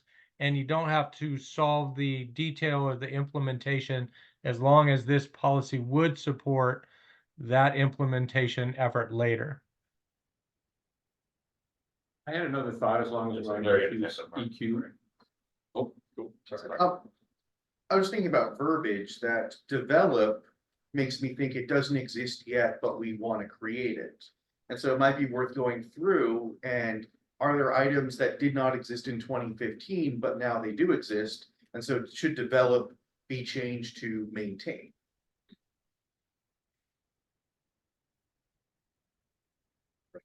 Are you looking at 9.7 where it says develop a vigorous program? And 9.2 as well. I mean, just throughout, anytime it says develop. Yeah. Do we still need to develop it or do we have it and now we just need to keep it going? I think in those two cases, we don't have it yet. But I think they would both be good things to have. Although, yeah, No, I think there are you're right. programs for invasive species control, but it's It's mostly not a rigorous program. fellowship. Yeah. Vigorous is not a word I would use. Right, it's haphazard. I would offer April 27th is a great effort, but it's not a vigorous program. Exactly. That's it. We'll vigorously remove the ivy around that area. Can I add another thought, another point? I was thinking of, it's also EQ3 somewhere.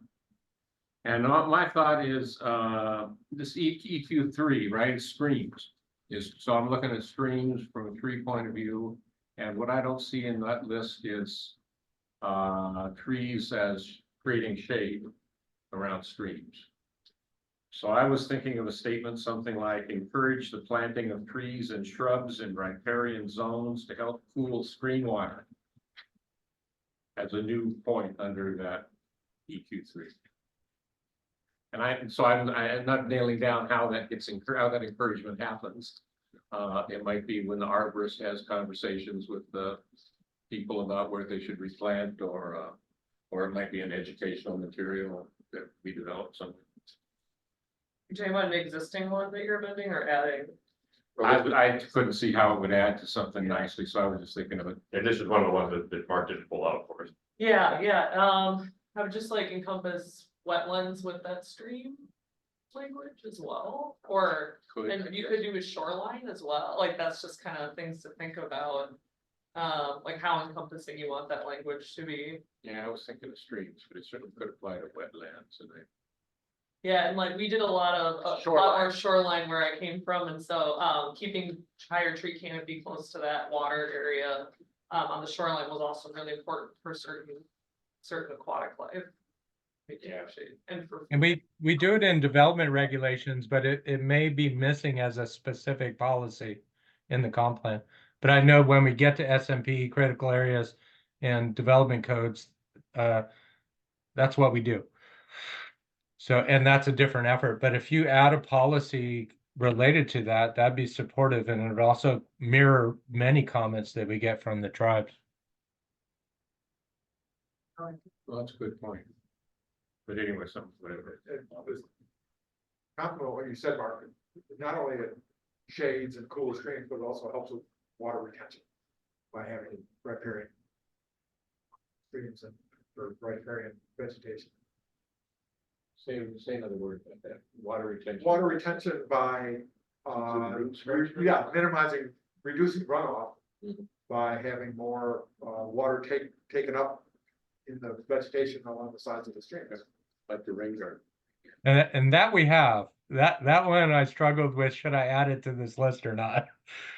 That fulfills many things, but in my mind, when I read that, I see critical areas, not necessarily trees, but it certainly can be seen as both.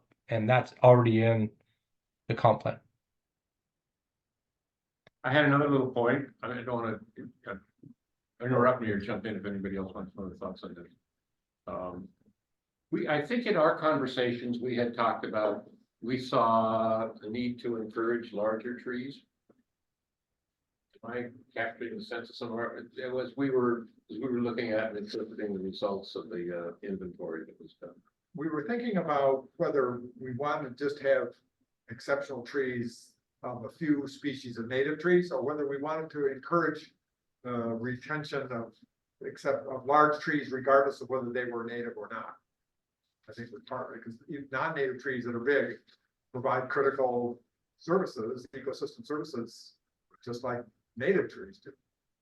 So in our code, our code recognizes that with the latest, well, the category of exceptional trees, very large trees.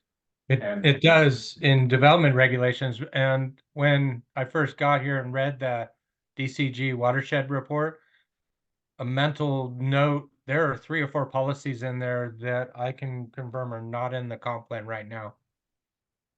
Well, my thought was just that if we could call that out as a point under EQ9.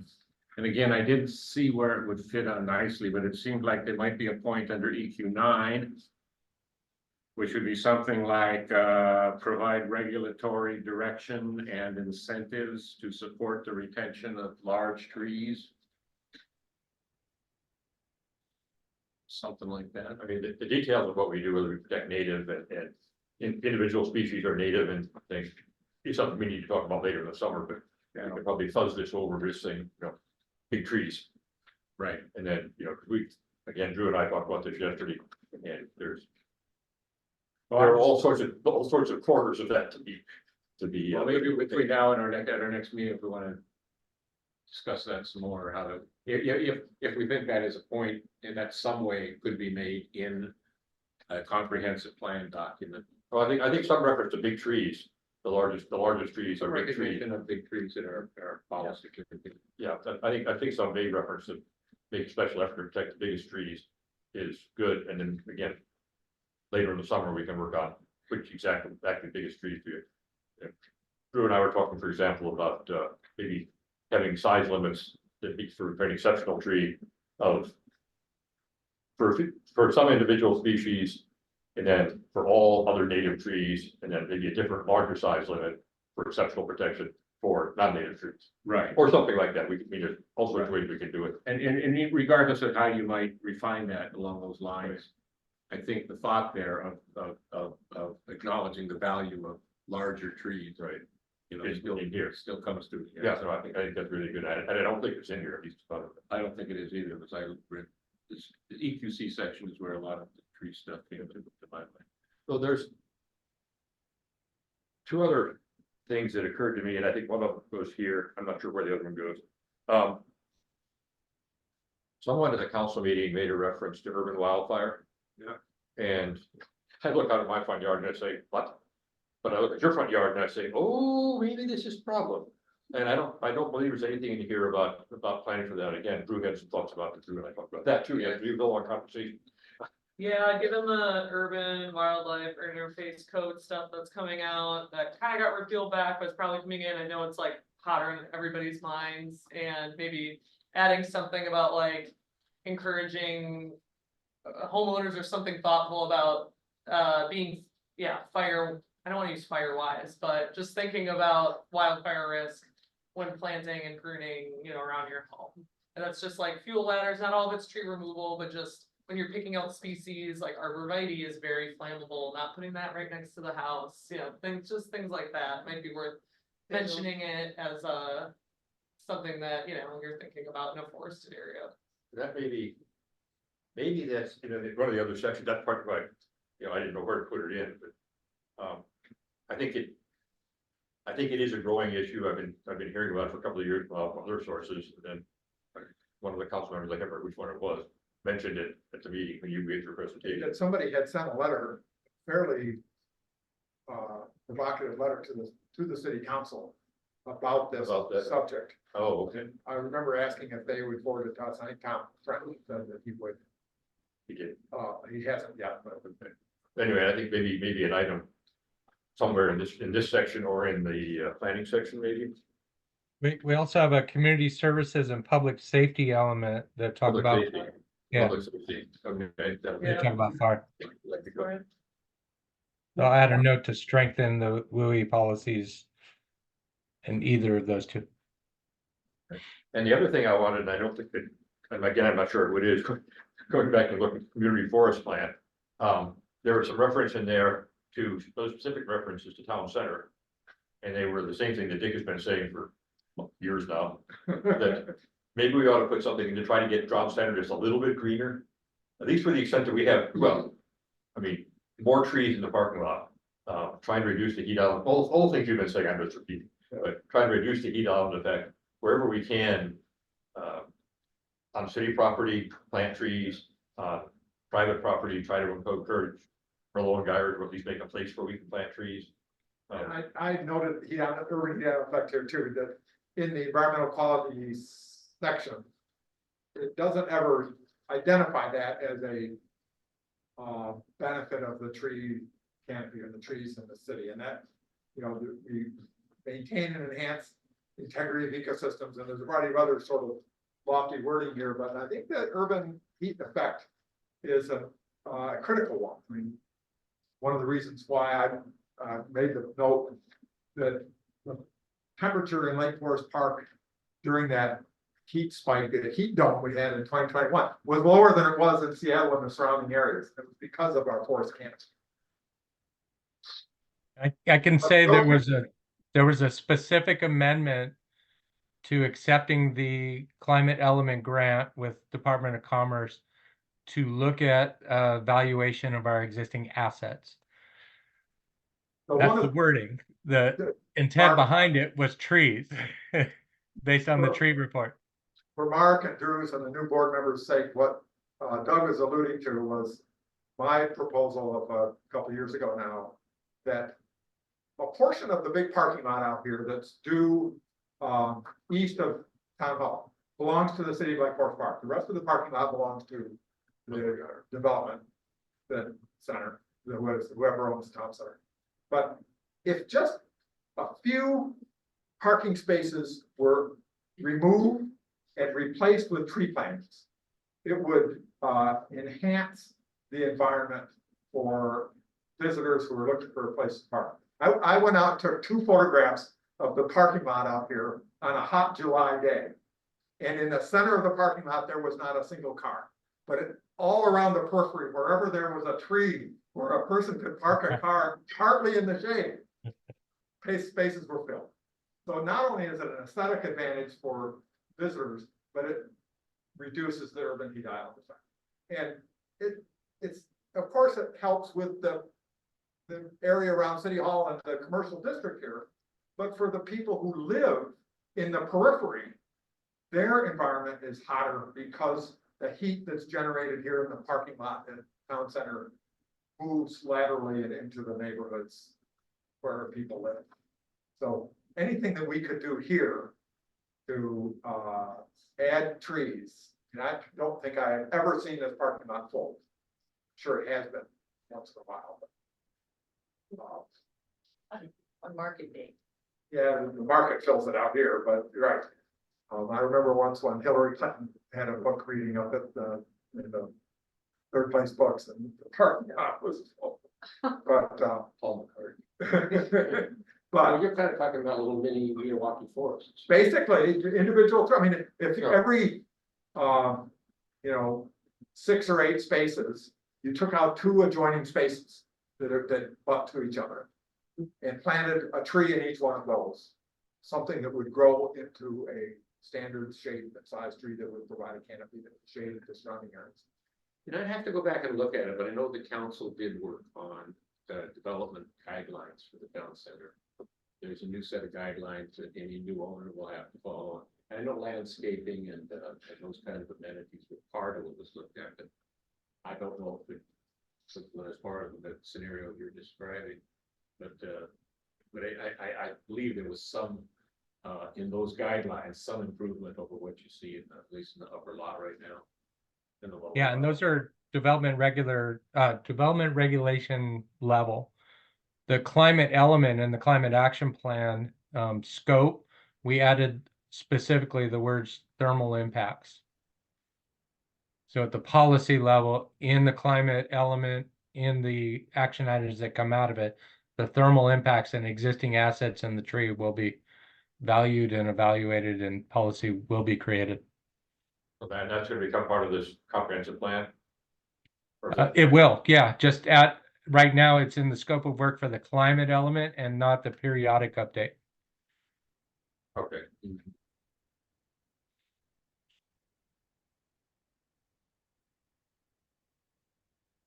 you take another one on EQC? Or EQC is this. we used to have something called the EQC, right? Commission, Environmental Quality Commission. And in fact, the committee of the EQC was the first, was the model for the tree board. It was for 3 or 4 years. It was a No, EQC is Emerald Clean Casino. Yeah, that's that. That's the first thing to talk about, I'm afraid. I was thinking about, just a minor point, it's on 9.1, EQ 9.1. It just that it talks about the community forest management plan. Establishing to maintain or excel minimum citywide canopy cover established by the community forest man. That's true, but what was in the community forest management plan is different than what's in our ordinance today. It's slightly different. I think there's a little bit of difference between what the community forest and what actually got modified through the city council process. So I wondered if that's worth just pointing out. Goals established by the community forest management plan and amended by MC 16.14 or amended by the current tree protection code or something to that effect. I think pretty much, if I remember right, the both of those definitions of the goals are currently being met. And most recent trend is they get it that hasn't even met her. Yeah. Yeah. So That's true, not uniformly. So no, you can't, it's even that's the big factor. Not every plot, not every piece of property. But it's a question if you want the city as a whole to be green or you want every property to be green. And that's So anyway, that was just a thought on 9.1. You may even just toss out community forest management plan and say that the goals, coverage goals that are stated in municipal code. the municipal code. Yeah, that actually makes sense. It's like now that Streamlined way to do that. I have another, my last point has to do with the parks section, so. talk about that when we get there. Anything else in the environmental quality section for comments from anyone? Don, I assume you are making a whole set of responses, all these comments in your own. I'm just here to learn. No, I bet when the I'm not. stewardship, yeah, you're doing the same thing. Okay, the housing element.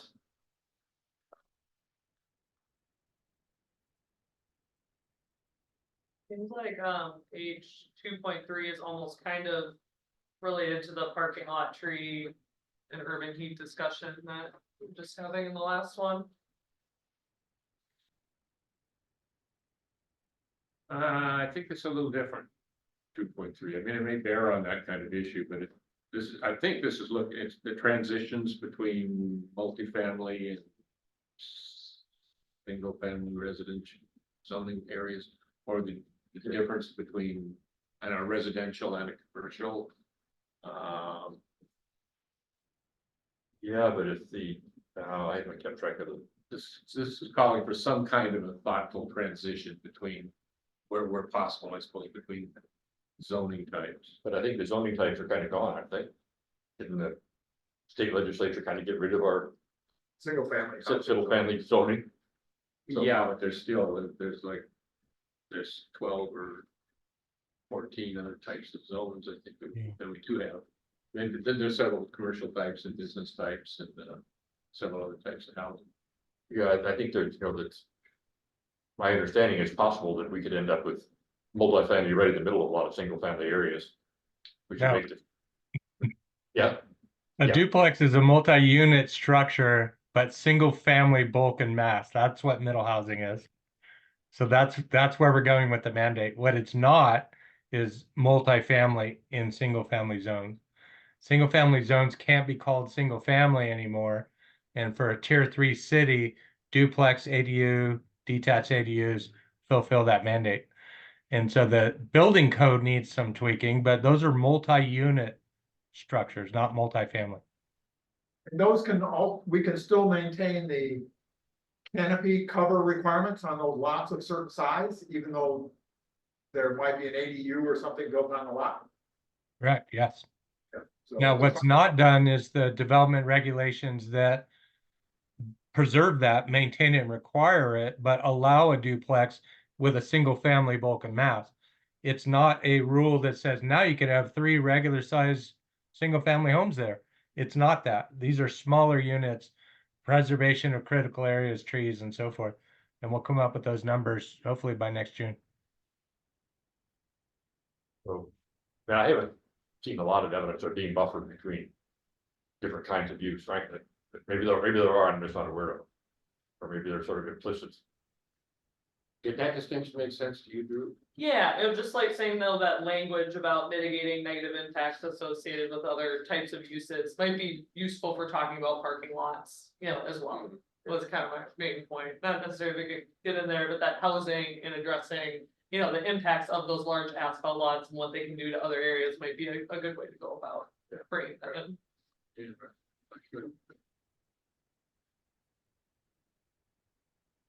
Anything else under housing? Anything under economic development?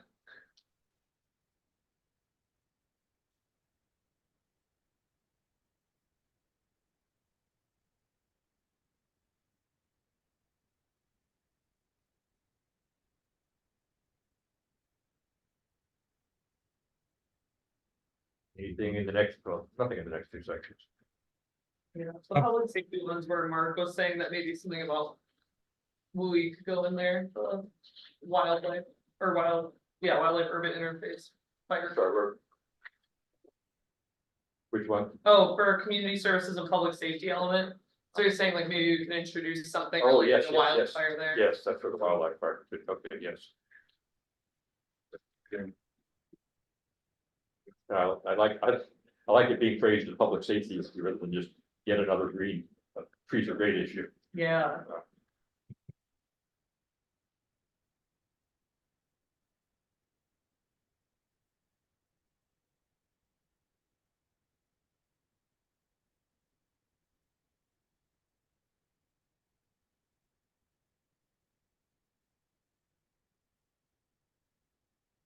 If only ever is easy to remove invasive species, it is to write, we should remove invasive species. Which one are you on now? Policy PT5, Parks, trails, and open space. parks, sorry, Oh, yeah, parks, yeah. trade. It's a great goal, it's not. It's just hard. It's hard to remove invasive species in my backyard. I've been doing that for 28 years on our property. Actually, I've taken over some of the neighboring properties too. I had former owner of the house like bamboo, which is not. Friends don't let friends plant bamboo. So I had one that I'd like to throw out as a possible addition to this PT portion. That is that I've had several people that I know of, and some that you know of, who have asked about planting a memorial tree in one of our parks, for somebody who's passed away, somebody who had some connection to the city, parks and trees, for example. Are you talking about something from Marty Byrne or something? Yeah, that Somebody else is she was talking one of the people, talking with her husband. Yeah. And I've had other people too mention that. And it seemed to me that it would be appropriate to have a process whereby individuals could pursue the idea of planting a tree in one of our parks. And as I looked into it a little bit, we don't seem to have such a process. I know a few people who have just gone out and done something on, you know, after hours or so to speak. Not so much plantings as you know, ash distribution and stuff.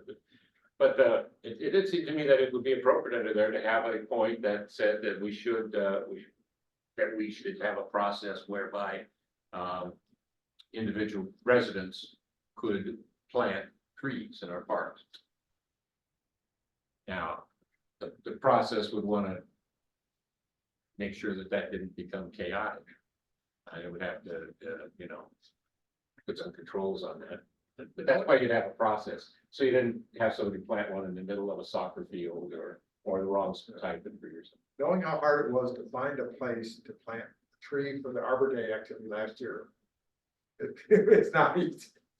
You know, Parks Department, the city Public Works Department, on and on. We must have suggested a half a dozen different places before we found one that they would agree to. Then there's the maintaining of, having had my husband fill up buckets and water tanks at our house and haul them up to water the trees that were being ignored and dying in the drought in the summer. I probably spent $150 of water on city property. Well, I mean, you could certainly have that as part of the process, that you're gonna plant this tree, it's your job to maintain it. Through the first 2 or 3 seasons, which is how long it usually takes to. Right. It becomes more hardy. So we had hoped to plant, next time that we have a tree as a, tree planting as a Arbor Day event, would involve ADJOURN in that. But it doesn't solve the general process, it just establishes that one situation. Right. Yeah, that tree that we planted for Arbor Day last year, the one that Tom Salt water. You know, the Park Service just flatly said, no, they're not gonna take any responsibility for watering. And they don't even have a water source on site. Yeah. I mean, there's a water tap there for dogs to drink out of and for people to drink out of, but there's not a hose bit where you can fill a bucket and go water the tree. So I was carrying water in my truck up there too. And fill the little, you know, the little bag that goes around the tree. Yeah, I was trying to keep the little rain garden at City Hall alive through last summer. Using the spigot at Bank of America building, which you have to bring your own handle for. 2 hoses to get it over there, and a sprinkler to water that little garden a couple of times over this, so I know what you're talking about. So that makes me curious whether something to be either added to this or proposed in general would be not necessarily allowing people a method for planting their own, for individuals to plant trees in public spaces, but an opportunity for whether Parks or Public Works would be interested in a process where people can sponsor the planting of a tree. That the city would be the ones to find a spot, they would be the ones to figure out maintenance for. But that someone could say, I want to sponsor a tree and pay for a plaque on it and pay for you to make this happen, but the city would be the ones actually doing it. I don't know if that'd be I don't- palatable to a city. I don't know if anyone at the city would be interested in yeah. that, but it seems like Yeah, that's a good thought. something The to city would propose, have whether to- it's proposing something that goes in here to move in that direction or chatting with folks at the city, you know, and whether it would You be. could use the palatable. word explore, you know, these are just policies, you could use the word explore. Yeah. Like, you know, to go to Mark's prior comment about aspirational. Yeah. Like that. I mean, there's a lot to be said for a bench, right down, but That's right. there's quite a lot of benches around in memory of this person or that person. Who like to sit here and look out over Lake Washington or. I know at the Arboretum, Washington Park Arboretum, they've had to shut down that sort of thing because there's so many people who are wanting to donate money to have a bench in memorial for so and so. And you just can't fill the place up with benches, right? And you can't have a system where you allow some people to and not other people not to. So they ended up just stop doing it. Another good benchmark. Actually, there are fairly long stretches at Fort Gilman where I've been riding when I was really kind of tired, wanted to sit down and there not be benches. Yeah, there's occasional benches there. That's where I think there would be nice. Yeah. And then in UW, on campus at UW, they don't allow planting of any memorial trees. We looked into that when the last chair of the botany department died. And, you know, thought we had a tree in her honor. And said, no, wouldn't do that. You know, plant trees, but they don't want anything to be considered memorial. Trail for anybody. Because once it's something like named memorial, then they can't go in and cut it down if whatever they want to. It has all kinds of things to it, yeah. And, yeah, kind of what memorial means, I mean, it doesn't necessarily, you mentioned the plaque, it wouldn't necessarily have to have a plaque or any kind of designation, it just could be a tree that they put there because that was so-and-so's favorite kind of tree, or that spot was, you know. Yeah. And it have no recognition other than that. So we do plant trees in the parks, but it's not a memorial, it's It's a restoration effort. it's a restoration. Right. I mean, and I am aware of places where people have gone into a park and planted a tree. Brought them out, but I wondered about those two giant sequoias that were planted in 5 acre wood, Yeah. both of which died. It's not there, so. Yeah. Very simple. Yes, they were this high, but, I think I talked to the person who's in charge of that project, but no, they weren't authorized to plant it. Unfortunately, Horizon View is a difficult place to plant one. So there were wetter parts that might, hopefully people, if we plant future trees there, will require less maintenance. So something I'm thinking about in the park section, I haven't fully wrapped my brain around it. I'm also very tired. I flew in from Toronto last night, so my body thinks it's like midnight right now. So hopefully I'll be better at the wordsmithing part next time. But I'm curious if somewhere in here, we want any specifics around now that we have a waterfront park that's going to be getting developed. That, as far as I know, is our only like public waterfront space on the lake. Are there specific things that we want to put in here in terms of considerations for trees in that property as it's getting developed over the coming years?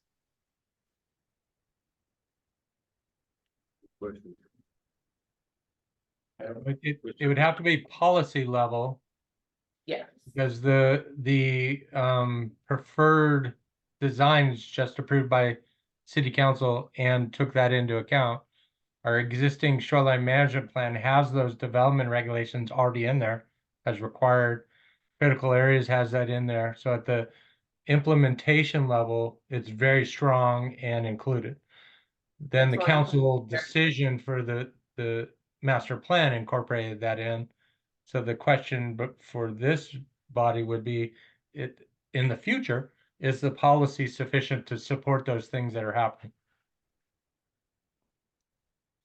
And onto the specifics, the preferred option the council approved is that in the current Lion Creek Preserve area, it would be sort of a hybrid forest meadow. So around the creek, it would be more forested to protect, to shade the creek. And then outside of that immediate area, it would be more of a natural meadow.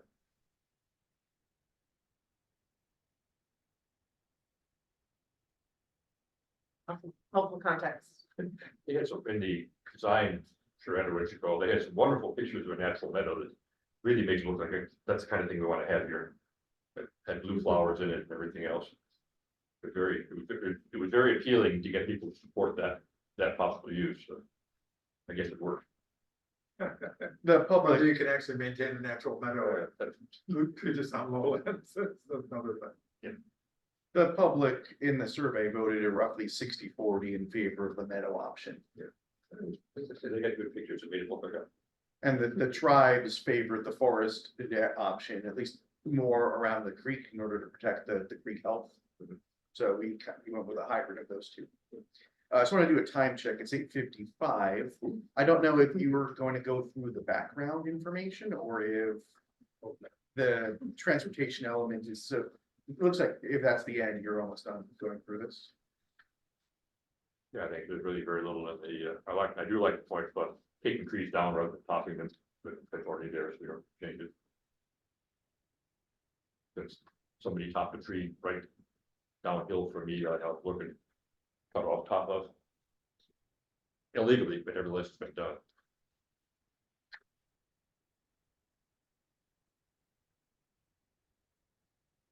I did look And for we it. are running out of elements.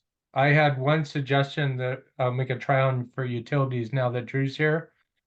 She's going to be doing a lot of coordination with the utilities And maybe this is an opportunity to add tree-specific policy to the utility section that deals with required coordination, things like that. Put that in the menu for next month. Well, the utility needs to get a permit, right? Seeing as. That is what they're doing. So like cleaning up some of the language in there would allow us to, yeah, I think it would be a little bit better. Especially like, I think right now for removals, they're like working with homeowners on an individual basis sometimes and having them come in to get permits when it's their work, you know, so there's just kind of some stuff going on that if the code was just a little more direct or clear about, you know, that maybe they could get their projects together, come to us, and we could look them over before they get, you know, further than that would be kind of helpful. And yeah, and Seattle City Light, I know for all their like transformers and like more stuff that's in forest environments, there's really strict state standards now for what they can plant around power lines. And I don't know if that translates into these environments directly, but it's worth, I think, looking at that language that they're using at a state level and seeing if we want to incorporate anything like that into, you know, our policies here. That's what my friend at Seattle City liked. So. And then that, oops, I'm sorry. The next element, transportation, if you read through that existing element, there's really little conversation or opportunity or need to have tree policy. What would typically go under a transportation element, like not related to trees, just to get an idea of what that element looks like? Programming, you know, exhibits about complete streets, streets maintenance, CIP, you know, types of street, very technical type stuff. So it's really not a good location to talk about tree policy.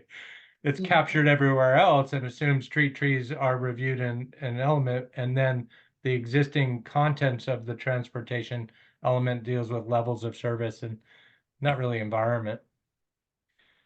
And to add it into the transportation element would start making the document redundant.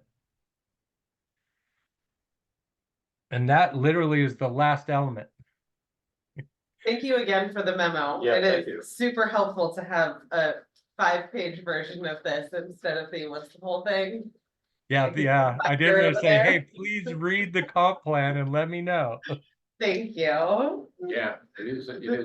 I'm showing that, it's on the website, but I like to have for this kind of work, and I'm sure Elizabeth could arrange for you to have your own personal copy if you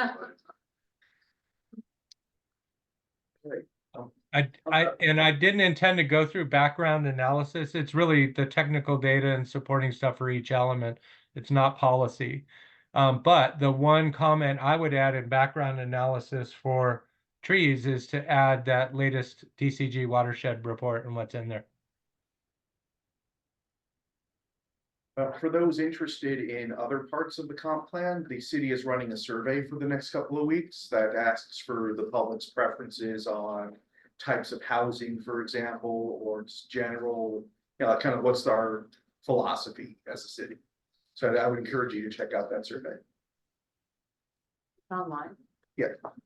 There was some, it's on I email. don't know about it, yeah. To something. And it And was just posted on the city's socials and stuff. Mark, I believe is a postcard being sent out citywide about the comp plan survey? It is, but I've yet to hear one citizen or resident say they've actually received one. So we paid for it. They went out on the 30th. The earliest that they would have been seen would, well, there's no mail delivery Sunday. Saturday would have been too soon. But I had expected Monday, Tuesday, today, somebody to say, hey, I got one. So I'm waiting for that first confirmation, but they were mailed. It was in the e-news and so forth last week. We did social media today and a news blast. Now it's on the front page of the website, and now it's on the comp plan. So tomorrow-ish, I would be very interested if you get a little color postcard with a link. If not, you want to take it, just go, it's on the city's front webpage. Thank you. All right. Reports and announcements? Very brief ones, hopefully. the green fair with us, well. I thought, It's a nice thing we can do. I'm glad we do it. yeah, And it's nice having it just before the Arbor Day event. We can tell people about the Arbor Day event at the Green Fair. there were fewer tables at the time. I thought it was small one too, yeah. Yeah. But it seems to be more people. It was busy the whole time. Pretty busy. Anything to put on the agenda for the next meeting? I think the main agenda for the next meeting is gonna be, working on the comprehensive plan some more. I think, as I said, I propose we kind of pass on, changes to the tree list for the next 2 meetings. Anything else for next meeting? Arbor Day recap and Arbor Day where recap. the recording, What the- the recording. Oh, yeah, yeah. So next steps with all of the ivy removal info. It might be good for somebody to check with Joanne. Now, that we go by, maybe something, maybe you guys can. That the planning to report this event, and let's start thinking about how we can house it on the website.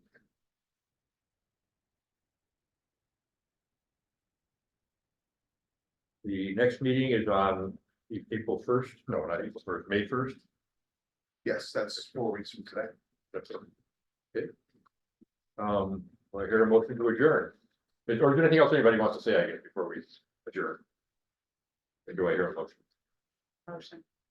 Thanks. All in favor? Aye. Thank you all. And thank you, Mark. That's this is really helpful, and your guidance through it was really helpful. Yeah, I'm gonna go ahead and send the postcard to the survey. Just, I don't trust the US mail today. So I'll go ahead and email that to you. Thank you all. Real good.